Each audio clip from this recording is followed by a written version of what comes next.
What's good, family? Welcome back to another video with your boy, man. So looky, yesterday we had watched a video of this serial killer that went on Facebook Live after he did the deed. And that joint was crazy, and I asked you guys if you want to watch more true crime videos, and everyone was saying yes. So this is what we're about to do in this video right here. And I think I might have just found like one of the most wild and raw true crime documentaries possible. It's 40 minutes long, so I hope y'all got your snacky. You know what I'm saying? I got my chicken tenders, I got my spaghetti and meatballs with some ground beef in that joint. Stop playing with me. Protein drink. Make sure you get comfy. You know what I'm saying? I don't want you gaining weight watching these long videos with me eating. You feel what I'm saying? So like, keep the calories low, or hit the gym sometime this week. You feel what I'm saying? I'm not trying to be the catalyst to you gaining weight, bruh. But without further ado, let's get straight into this Teen Killers video diary documentary, y'all. A lot of exclusive footage in here. Let's get straight into it. These videotapes would first appear ordinary to the unsuspecting eye. However, as you continue to watch, it becomes abundantly clear that something is wrong. So we're gonna fucking kill her and her friends, and we're gonna keep moving on. I heard some news about Kirsten. She's gonna be home alone from 6 to 7. So we might kill her, then drive over to Cassie's thing and scare the shit out of them, then kill them one by fucking one. Only small snippets of the videotapes filmed by teen killers Brian Draper and Tori Adamczyk have been available to the public until now. The majority of the following footage has never been seen before. These are the lost tapes of the Screen Killers. Bro, this is wild. Make sure you drop a like Police right now. Deputy Subscribe Karen if you haven't Hatch already. arrived at a residence on Whispering Cliffs Drive in Pocatello, Idaho. The home belonged to Allison and Frank Contreras, who had recently returned from a weekend trip. Their 13-year-old daughter, Kelsey Contreras, discovered her cousin, Cassie Jo Stoddard, lying deceased on the family's living room floor. Hello, Cassie. Allison immediately called 911. Okay, what's going on? Somebody looks dead on my side. Oh my God, it's my cousin's daughter.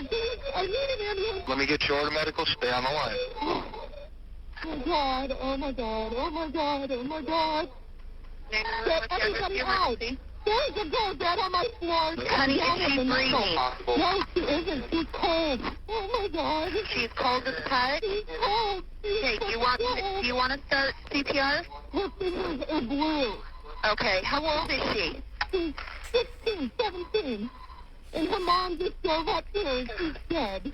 Okay, hon, we're gonna get him coming, okay? Oh my God, okay. Cassie's body was in a state of lividity. She was face up, wearing star-studded yellow pajama pants and a white spaghetti-strap tank top. Her face fell to the right and her arms were raised over her head. Bro, I do need to make mention before we continue on with this video, for YouTube guideline purposes, this is merely for educational purposes, and this is a documentary. This is not meant to shock viewers. Elbow slightly bent.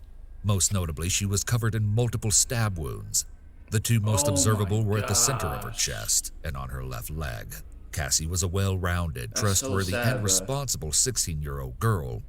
She was shy and loved music and art, and funny, with a great sense of humor.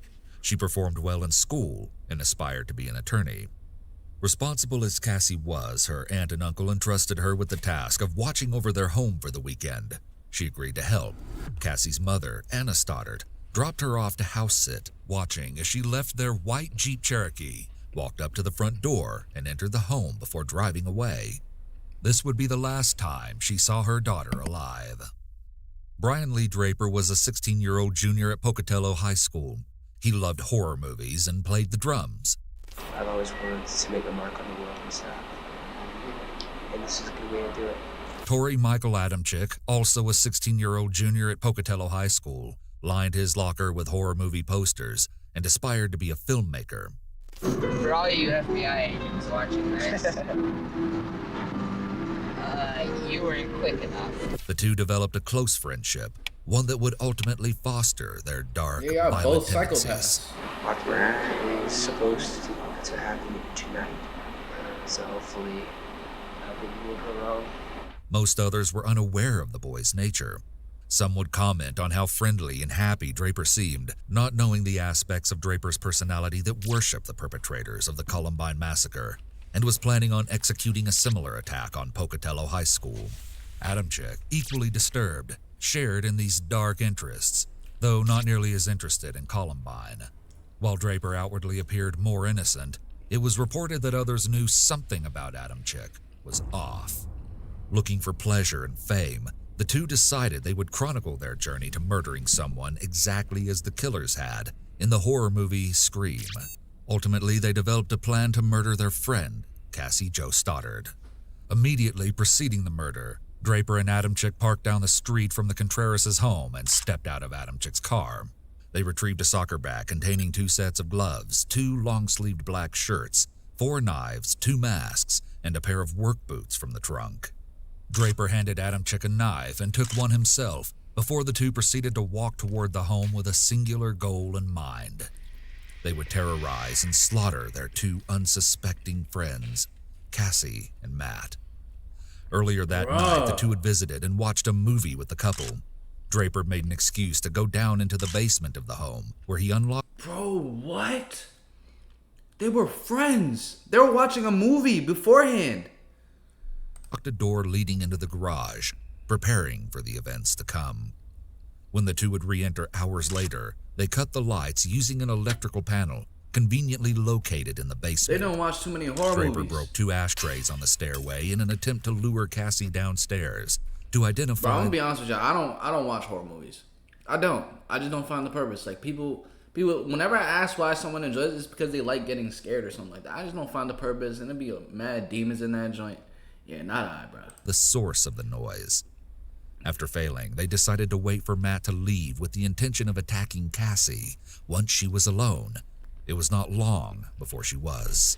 Adamczyk called Matt and learned his mother would soon pick him up. Cassie, frightened following the several odd occurrences of the night, asked if Matt could stay with her. Matt's mother refused, offering for Cassie to spend the night with them instead. Cassie, ever so responsible, chose to stay to follow through on her commitment to watch the house and the family's dogs. Following Matt's departure, Draper and Adamczyk dressed in their long-sleeved black shirts and gloves and donning red and white horror movie masks, snuck upstairs, after which Draper closed the door, hoping again to prompt Cassie to check on the noise. Attempting to lure her to no avail, the two lost their patience and approached her in the living room. Whether Draper or Adamczyk struck Cassie first, they each plunged their knives repeatedly into her chest, neck, trunk, and limbs. In total, she suffered a reported 30 stab wounds. Cassie Jo Stoddard took her final breath that night, September 22, 2006. Later, Draper shared with investigators that her scream was unlike any he had heard in the horror movies he loved. He said it was real. Timestamps on the tapes run from March 2006 to September 22, 2006, the very night of the murder, revealing all of their planning leading up to that horrific night. Draper starts to narrate their immediate plan. The two are vlogging their trip to another friend's house so they can see if she's home alone, so they can kill her. We're going for a high death count. We're not going not to get caught, right? Hold on, If my we're going fault, for y'all. guns, we're just gonna end it. The first Are they going for they're going for another person? so they can see if she's home alone, so they can kill her. Shared with investigators that her scream was unlike any he had heard in the horror movies he loved. He said it was real. Timestamps on the tapes run from March 2006 to September 22, 2006, the very night of the murder, revealing all of their planning leading up to that horrific night. Draper starts to narrate their immediate plan. The two are vlogging their trip to another friend's house so they can see if she's home alone, so they can kill her. So this is We're someone going for a else. high death count. We're not going not to get caught, Ryan. If we're going for guns, we're just gonna end it. The first segment of the vlog clearly indicates that Draper and Adamczyk desire a high death count. This is consistent with public knowledge listing that fame motivated Stoddard's murder. We're just gonna grab the guns and get out of there, kill everybody, and leave. We're going to make history. We're gonna make history. Bro, these movies Aside from infiltrated their mind, ostensibly bro. sadistic motives, Fame as primary motive supports the idea that Draper and Adam Chick were highly narcissistic. For all you FBI agents watching this, you weren't quick enough. You weren't quick enough, and you weren't smart enough. And we're going over today, Nixon's house.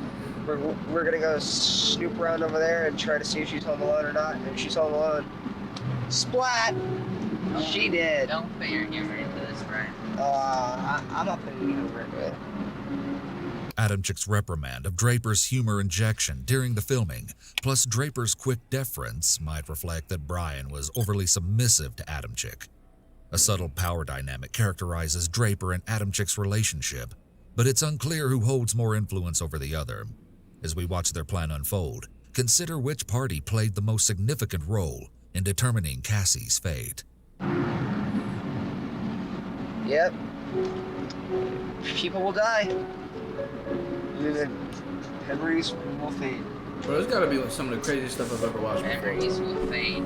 I wonder what movie you got that from, Brian. Myself. That was for myself. No wonder it was so lame. Okay, we're on our way, and I'll let you stay tuned. We're almost there. Dixon's house. It's clear out there in the pasture. We've already snooped around her house a couple times. She's not home, so we're gonna go to the church over there, and we're gonna call a girl and a guy named Cassie and Matt. They're our friends, but we have to make sacrifices, so I feel... Bro, this is like worse than a horror movie right now. Tonight, it is the night, and I feel really weird, it's after stomach and stuff, and I feel like I want to kill somebody. I know that's not normal, but what the hell? I feel we need to break away from normal life. How bright is this light? Because, let's say it this way. Really have that music playing, bro. Parents, along with their parents, and so on, taught them about God, Jesus, the whole bullshit line. I'm sure you guys believe in God as well. I realized when I was in 7th. You see? It's very revealing. It's very revealing.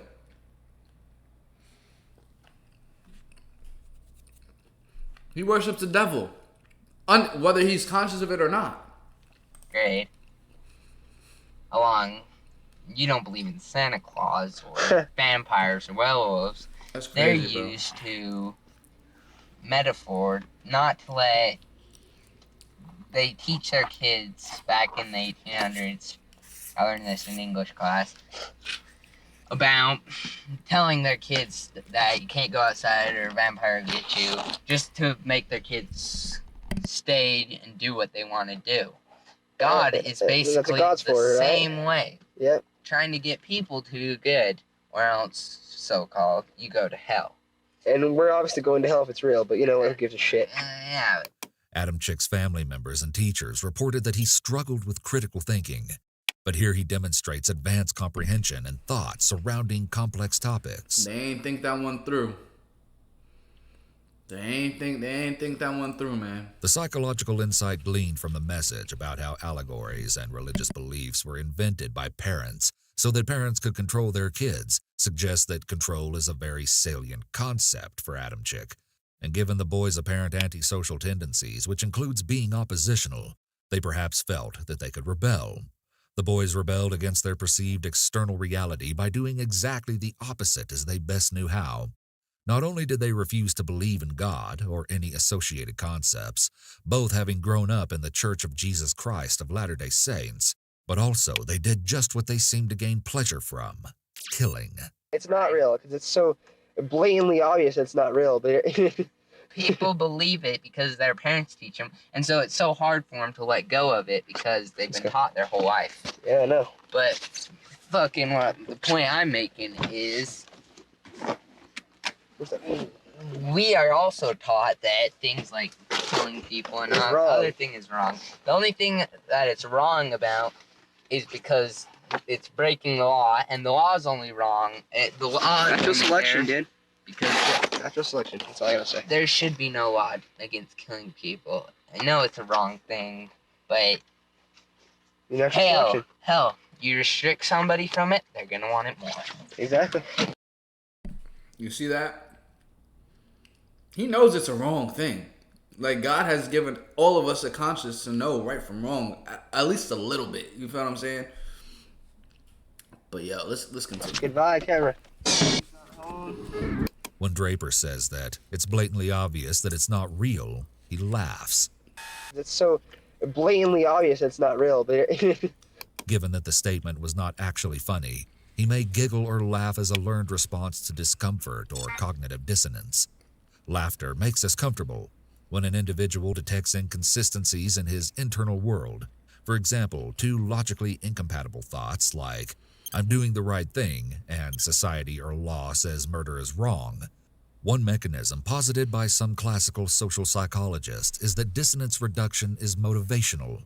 According to Festinger's cognitive dissonance theory, cognitive dissonance is an unpleasant experience, and efforts to harmonize competing thoughts or thought behavior inconsistencies include conscious efforts to reconcile such dissonance. my friend's too pussy to go investigate. Turn here. Too Why smart. are you turning there, dude? Okay. Now we're gonna go over to Cassie and Matt's house. If they're home alone, we're gonna It's see- Cassie's house, Matt is there. That is there. Sorry. We're gonna knock on the door. We'll see who's there. We'll see if their parents are home or not. If they're home alone, we will leave our way, and then we will come back in about 10 minutes. We'll sneak in through the door because chances are they're probably in Cassie's room. So we'll sneak in the front door. We'll make a noise outside, and Matt will come out to investigate, kill him, and it will scare the shit out of Cassie. Okay? Well, Sounds like fun. we'll stay tuned. We found our victim, and sad as it may be, she's our friend. But you know what? We all have to make sacrifices. Our first victim is going to be Cassie Stoddard and her God, friends. turn your brights off, Well, asshole. yeah, we'll find out if she has friends over. She's gonna be alone in a big, dark house out in the middle of nowhere. Their intention to terrify Cassie suggests this murder might have been more This is personal horrible. than their desire to become world-class killers. Draper seems to express particularly strong malice toward Cassie, who he later admitted to having an unrequited crush on. How perfect can you get? I mean, like, holy shit, dude. I'm horny just thinking about it. Hell yeah. So we're gonna fucking kill her and her friends, and we're gonna keep moving on. I heard some news about Kirsten. She's gonna be home alone from 6 to 7. So we might kill her, then drive over to Cassie's thing, and scare the shit out of them, then kill them one by fucking one. Hell yeah. Why one by one? Why can't it be a 2 by 2 slaughterhouse? and 3 by 3. Because we gotta keep it classy. So yeah, Classy. it's gonna be extra fun. You're evil. Yes, I am. So are you. No, We're evil both is evil. an expression of God. That was another test you failed. Another display of Tori's apparent dominance over Brian. Tori tests Brian. Apparently, Tori wanted the boys to steer clear of any spiritual concept, even ones that connote evil, such as hell or Satan. Evil is not an expression of God. Yes, it is. Bullshit, you know it. Evil of origin is a follower of fucking Satan. There is no Satan. Real? Then shut up. Then how are we supposed to express ourselves? Good and bad. We're bad. We're bad. That sounds so shitty. We're evil. That sounds even shittier. We're not, okay? They were sick psychopaths. Do not get pleasure of killing other people. That sounds good, baby. We're gonna go down in That history. We're gonna be just like Scream, except real life terms. We're gonna be sounds murderers. good, baby. Like, let's see, Ted Bundy, like the Hillside Strangler, No. the Zodiac Killer. Those people are more amateurs compared to what we're gonna be. The fact that the boys mocked heinous killers like Ted Bundy, the Hillside Strangler, and the Zodiac Killer, yet viewed themselves as superior, speaks to the boys' extremely pronounced exhibitions of narcissistic features. We're gonna be more of higher sources of Gene. Gene. Well, except for that sick, that's twisted. Oh, do you know what Gene's words were? What? Saw a girl walking down the street, right? Yeah. 2 questions came to his head. I could take her out, have a nice time with her, The killer. and show her a Get good her time, alive? charm the pants off her, or I wonder what her head would look like on a stick. Holy shit. That's creepy, Yes. huh? Holy shit. Among the 4 styles of humor, affiliate What do y'all think caused them to get to this point of like such a warped mind? You feel what I'm saying? It could definitely be the horror movies. I know everyone watches horror movies, but it affects people very, very differently. Like, you got to think about how many references they made to the horror movies that they watched as an inspiration. Scream is one of his favorite. So obviously that's one factor that has led to them getting to that point. Or it could be anything from childhood. Comment down below what y'all think, though. self-defeating, self-enhancing, and aggressive. Aggressive humor is most common in dark personalities. Draper and Adam Chick display aggressive humor here. Adam Chick references a quote spoken by Edmund Kemper. "When I see a pretty girl walking down the street, I think 2 things. One part of me wants to take her out, talk to her, be real nice and sweet and treat her right. The other part wonders what her head would look like on a stick." Is a quote spoken by Ed Gein. Adam Chick misattributes this quote just as the main character in the film American Psycho does.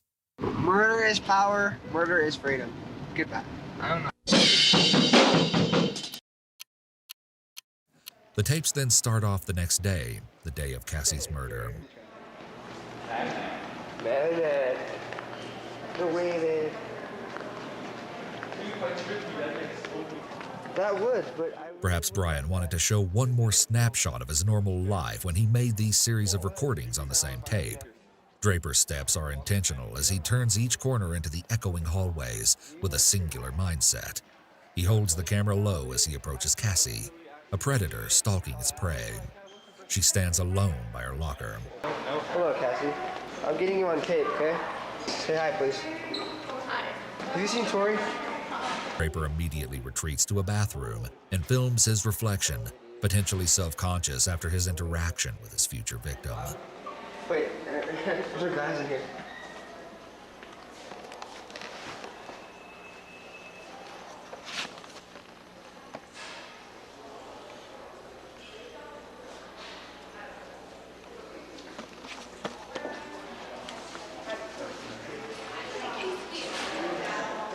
He seems lost in the ebb and flow of overlapping conversation that surrounds him, walking alone, unseen and unheard.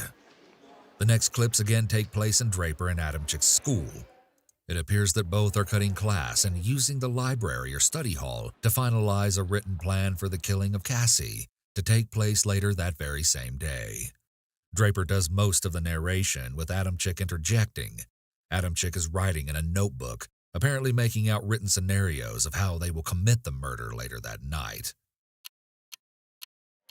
Sure.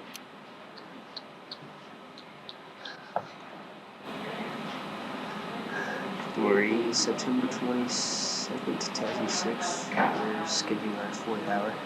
We're writing our plan right now for tonight. It's gonna be cool.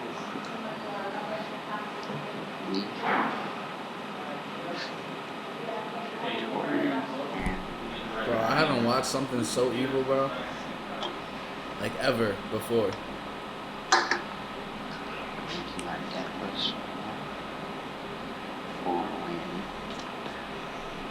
Tonight. She's watching us. He's still watching us.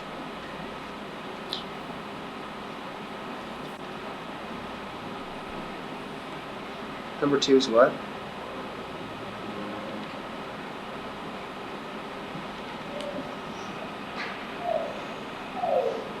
You're not A low, genuine bud. smile reaches the eyes, and as Draper beams at the camera, we can see his smile is real. Adam Chick follows suit. This is insidious insight into the minds of 2 teenage killers with intentions similar to Draper's idols, the Columbine perpetrators. We see behavior mirrored between the 2 pairs. In one picture, Harris and Klebold stand side by side, donning long trench coats, grinning from ear to ear as they load their guns. The FBI believed Harris was a boundlessly aggressive sociopath, and Klebold a vengeful depressive.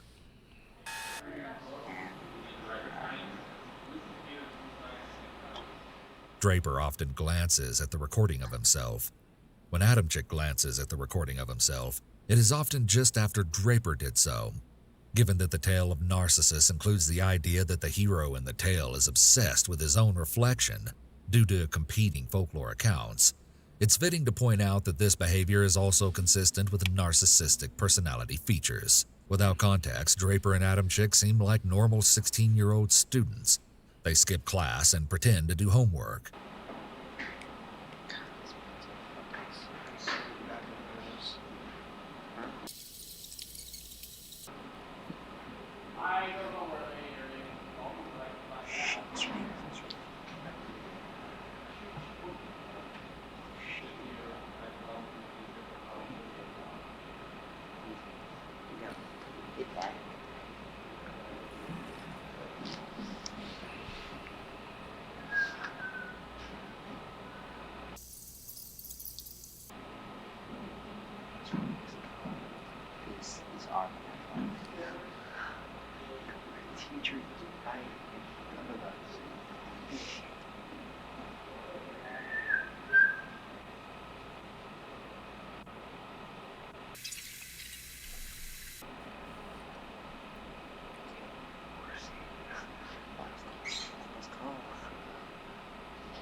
We gonna have to end this video off with a prayer, bro. What the heck? Their noticeably inconspicuous behavior seems like that pulled directly from the characters of a sitcom. Yeah, if you're watching this, we're probably deceased. So it's pretty creepy. I just thought of that. Whatever. Well, life's life. That's what happens. You die.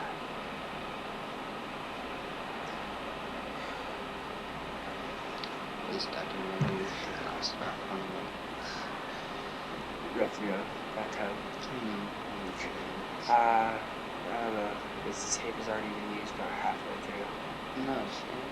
Yeah. MURD3R is supposed to happen tonight. So hopefully nothing will go wrong. Everything will go smoothly.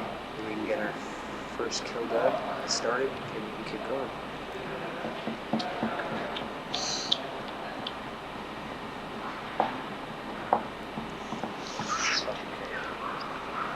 For you future serial killers watching this tape, I don't know what to say. It's Good really luck fun. with that. Yeah. Good luck. Tori and Brian clearly wanted to send this video segment as a Bro, I feel like I'm just looking at demons right now, bro. message. They seem to frame it as an interview with them, where they talk about their specific serial killer goals. Their nonverbal gestures frequently indicate what seems to be nervous fidgeting and or excitement. We see the complex And dynamic it's of their weird. relationship. It's weird how they keep making the 666 too. Whether they're doing it consciously or unconsciously, they did it a couple times. With them, where they talk about their specific serial killer goals. Their nonverbal gestures frequently indicate what seems to be nervous fidgeting and or excitement. We see the complex dynamic of their relationship. They play off and bolster one another, gaining momentum as they go.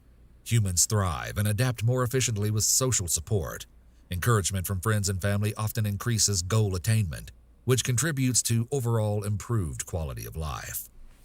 Individuals affected by severe mental illness are often socially isolated and frequently display avoidant tendencies that prevent them from forming healthy social bonds. However, Draper and Adamczyk share similar dark and terrifying tendencies, desires, and goals, a toxic and lethal combination primed for action. Hopefully we don't have to go through 8 or 9 failures like we have. Yeah. We've probably tried maybe 10 times, but they've never been on the road, so Or when they have their parents show up. As long as we're patient, you know, and we were patient, never getting paid off because I missed his home alone. So we got our plan all worked out now. So I'm sorry. I'm sorry, Cassie's family, but she had to be number one. Serial murderers often identify a special first target. First targets may form the basis for desired characteristics in future murder victims, i.e. blonde hair, short, quiet. We have to stick with the plan. And she's perfect, so she's gonna die. Anyway, we're at Kirsten Barnes' house, probably. And then we have a new victim now. Her name is Miranda Chacon. She started Just a big showy. She told me to be quiet and to shut up, so now she's dead. I've always wanted to make a mark on the world and stuff. And this is a good way to do it. We gotta kill all those Mormons. There's some Mormons out there. I know. Combine my love with horror movies with my love wanting to, you know, be popular. Famous.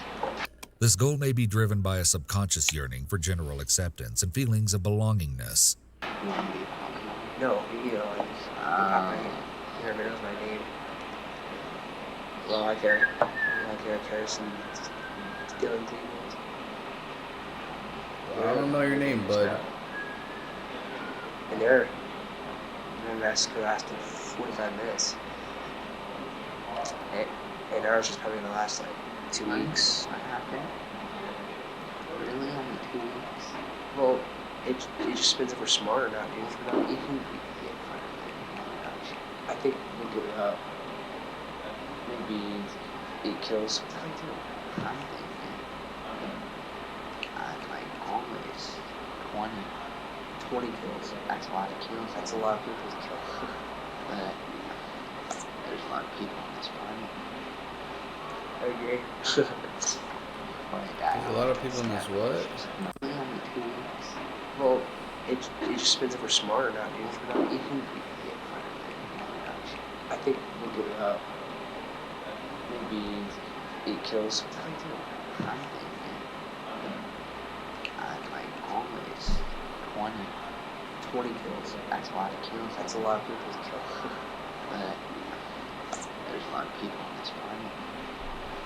I agree. Before they die, I want to get stabbed. It's just no one feels that. It seems that although Draper and Adam Chick Yeah, conspired toward the they're same goal, crazy, bro. one primary motivation behind their intent differs. They both seek fame and thrill, but Draper might be further involved by an obsessive fixation on Cassie, whereas Adam Chick fantasizes about killing multiple people, often. Adam Chick never mentions Cassie by name, and goes so far as to set a lofty goal of killing 20 people. It shall be done. We'll see. My abs are still sore. We'll on there, you know, breaking the house if we need, so. I know. 3-piece. Shouldn't you be in class? Sir? Well, we're taking her documentary right now. Oh, sorry. I just don't know. No, it's cool, it's cool. We're just documenting, you know, just for school. For school projects. I guess, well, yeah, I guess you call it project, right? Yeah. What the hell are you guys doing? It's like nice. Yeah, I suppose. So How's it going? It's going pretty good. Ever since. Are you playing soccer? Not this year. I decided to not play soccer this year. I have more Yo, important it's things to do. crazy how like normal this is right now. A lot more important. So, I'm not playing soccer. This implies that Draper and Adam Chick had been planning Cassie's murder before the beginning of the school year. Adam Chick had called a friend on August 31st, 2006, to ask for help purchasing knives under the guise of wanting to start a collection. They would use them to kill Cassie less than a month later. And you're on JV, I think it. Really? You're on varsity? Importantly, as Draper fearlessly navigates the conversation, he displays little to no signs of anxiety or fear, calling into question his anxiety diagnosis. Remember this as we progress. Does Draper exhibit signs of anxiety, aggression, anger, or sadness? From the take-control behavior he displays here, we could infer that Draper is the primary instigator or the ringleader, but the evidence is conflicting. I'm supposed to go to the game tomorrow. I'm gonna go. What game? Foosball. You want to go? I'm going with my grandpa. That's right after we eat. So. Is this So you taking some more classes? No.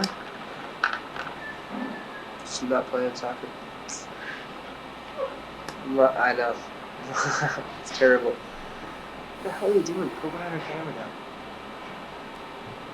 For all you viewers, this is the three-piece and biscuit. Three-piece and biscuit. Inside joke. That's his name, man. And he plays foosball. A perverse and ironic foreshadowing of the death that would occur later that night.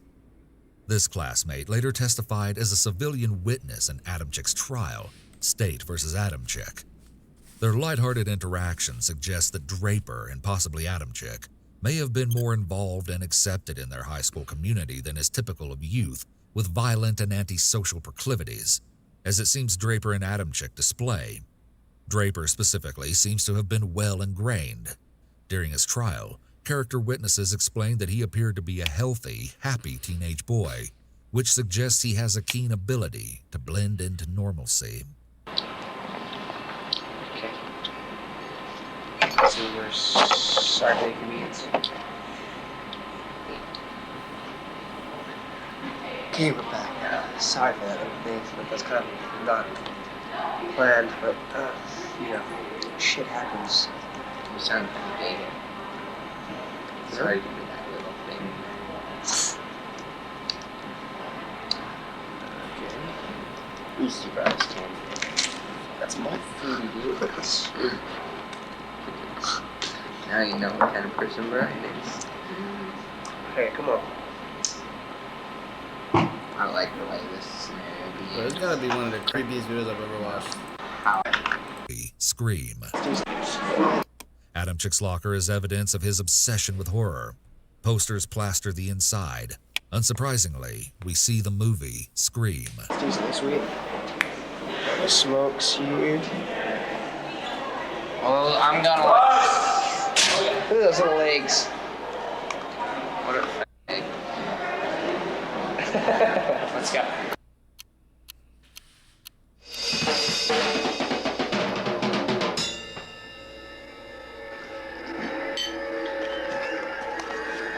We see that his television is on, and a closer examination reveals that the movie that inspired Cassie's murder, Scream, is playing.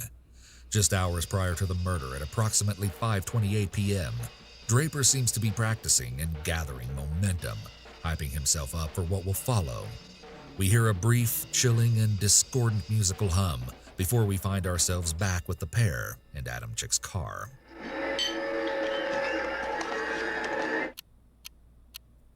We're here in his car. The time is 9:50, September 22nd, 2006. Unfortunately, we have the grueling task of killing our two friends. And they are right in that house just down the street. We just talked to them. We were there for an hour. But We checked out the whole house. We know there's lots of doors. There's lots of places to hide. I unlocked the back doors, so it's all locked. Now we just gotta wait.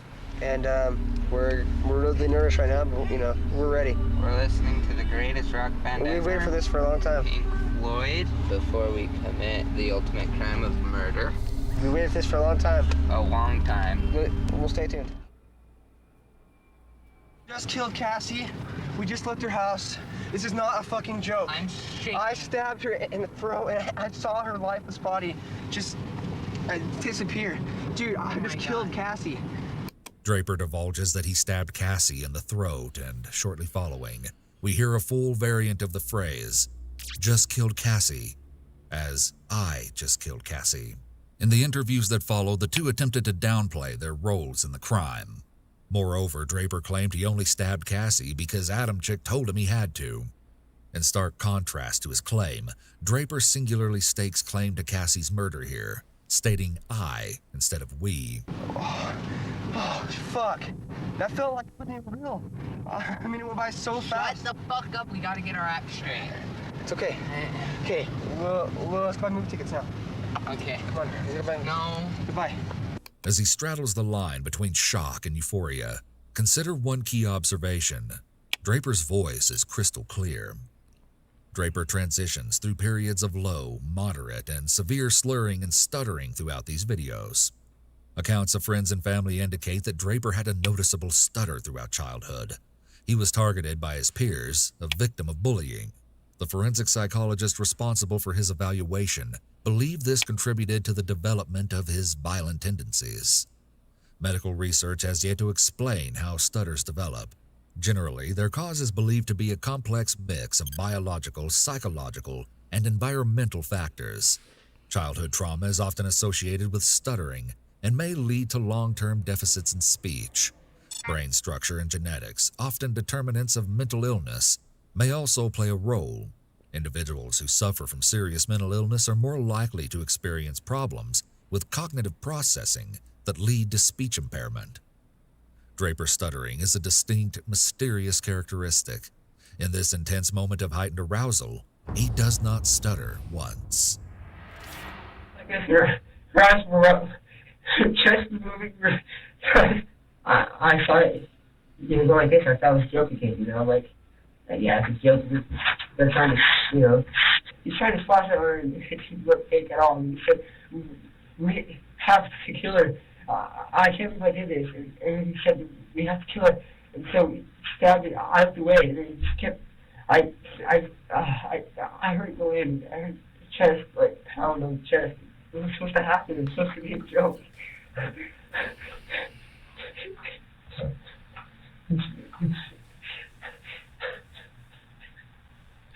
So sorry. Just killed Cassie. We just left her house. This is not a fucking joke. I'm shaking. I stabbed her in the throat and I saw her lifeless body just disappear. The two were sent to Idaho State Correctional Institution following their initial convictions and remain set to live the rest of their lives in prison.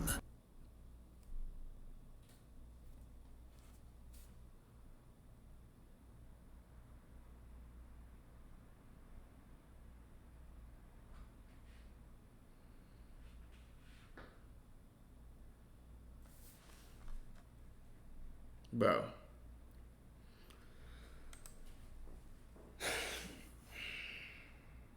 First off, let's get their faces off this screen, bro. I'm tired of seeing their faces.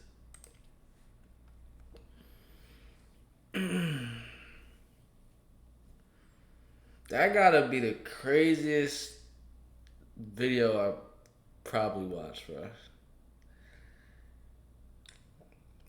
I need to say a prayer. Father God, I pray that you bless all of our minds and all of our hearts, that this video may not affect us, and that we may continue to live our life without fear. In the name of Jesus Christ, amen. Boom. And I mean that. But, jeez, bro. I ain't know we were getting into it, this true crime video, bro. I didn't know, bro. Oh my gosh. So this is what true crime is really about right here? Man. But geez, I mean, since you did watch this point of the video, make sure you do that. Smash that like button, subscribe, turn on post notifications. Comment any of your thoughts down below. I love you guys. I'm going to catch you guys in the next one.